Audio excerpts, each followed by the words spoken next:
এই কিন্তু বিএনপির পক্ষ থেকে নানান জায়গায় না ভোটে ক্যাম্পেইন করা হচ্ছে। যদি এটি সত্য হয় তবে অবশ্যই তারা বাংলাদেশের বিপক্ষে দাঁড়িয়েছে বলে আমি মনে করি। বাংলাদেশের জন্যই তো আমাদের সবকিছু। নতুন কি করবো এটি নয়, বরং বলেন আমরা কি কি করবো। আমরা অনেক কিছু করতে চাই। আমরা ইতিমধ্যে বলেছি বাংলাদেশ হবে মানুষের। আমরা রাষ্ট্রের সঙ্গে নাগরিকের যে অধিকার, রাজা এবং প্রজার নয়, বরং মালিক। আমি যে মালিক, এই মালিকানা বুঝে দিতে চাই। দ্বিতীয়টি হচ্ছে আজকে বাংলাদেশের প্রত্যেকটি মানুষ দেখা যাচ্ছে যে ঘরে ঘরে গিয়ে তাদের নানান রকম দুর্নীতি, রাহাজানি এবং প্রত্যেকটা জায়গাতে গিয়ে গিয়ে মানুষের হয়রানি হতে হচ্ছে।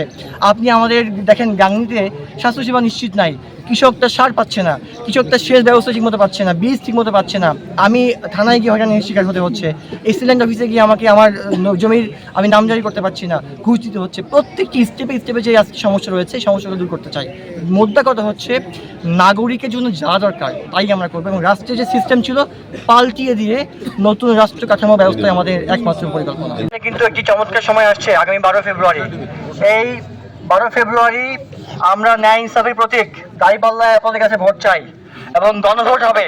গণভোট আমরা কি দিব? হ্যাঁ ভোট দিব ইনশাআল্লাহ।